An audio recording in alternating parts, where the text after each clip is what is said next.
Hey everybody, just want to do a quick update on my 20-gallon Angelfish tank.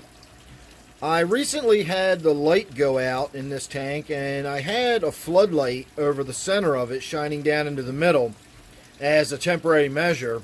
And so this morning I went out and I got a new light for it. What I got was one of the Walmart brand LED retrofits. They look like a T8 tube. This is one of them here, but you can see that line right there.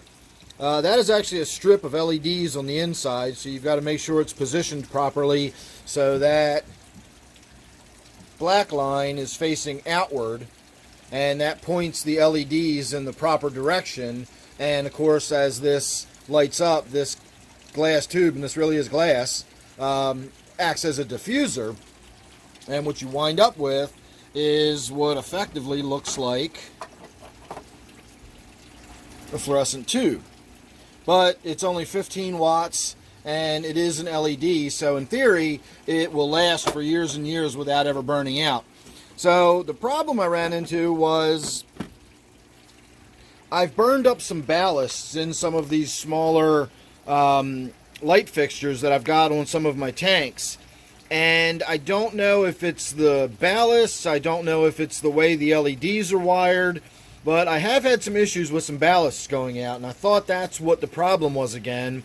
I originally had a 5000K light on this tank, and I replaced it with the 2700K, which is why we've got this very soft lighting on it now.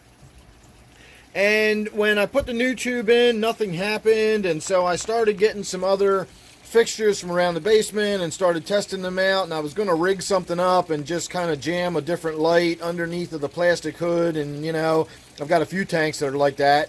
Unless I showed that to you, you wouldn't even know it. As far as the tank looks, it just looks like it has a light over it, but I know that I've got some sort of rigged up lighting over a few of my tanks, and this was about to become one of them until I found a fixture that actually has a real fluorescent tube in it.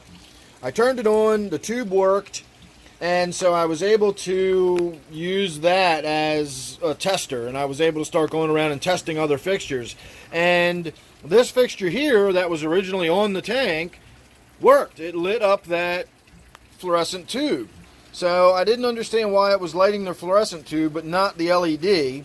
So I put the 5000K LED back in it and it lit up just fine. And then I put the 2700K LED in it that I had just put in there a few minutes ago, and that lit up fine.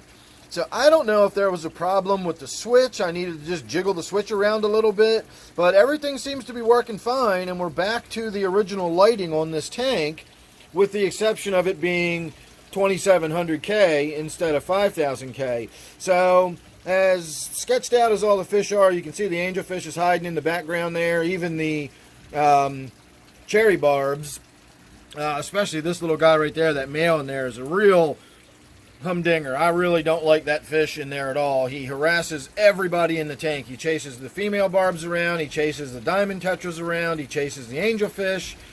So one of these days I'm going to get in there and get that barb out of there. I'm just not sure where I would put it or what tank it would go in. The only fish that seems impervious is my whiptail catfish in there.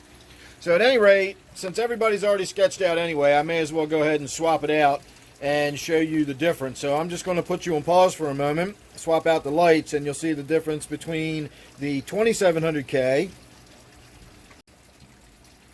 and the 5000K. So I personally like the 5000K better, and now you can see that barb is already starting to chase everybody around the tank again. So maybe the 2700K, the softer lighting, maybe that simulates evening sunset enough that the fish start to settle down and become less active. And this 5000K, which is basically broad midday, equivalent anyway, maybe that gets the fish more active. I don't know, but just a few minutes ago, everybody was really subdued, and it's not like I wasn't just, you know, knocking and banging on the tank. So you'd think they'd be even more sketched out than they were just a minute ago.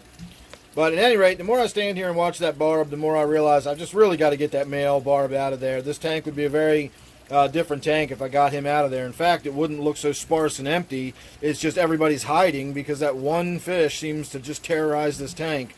So we'll see what we can do about that. Maybe I'll get all of the barbs out of here. Next time I head down House of Tropicals or something, I'll take them with me and get them all out of there. So there you go. That's all I've got planned for the fish room today, is just swapping this light out. I needed to get it fixed, and since I was up at the Wally World this morning, I grabbed another one of those tubes, and we got that taken care of. So as far as any other maintenance and stuff in the fish room today, I'm not sure what's going to get done, but if you're subscribed, you won't miss any videos I've got coming up. You never know what it's going to be with me. It's always something. So thanks for watching this one. Don't forget, it's my 20-gallon Angelfish tank down here in my fish room. Thanks again. I'll see you real soon in the next one.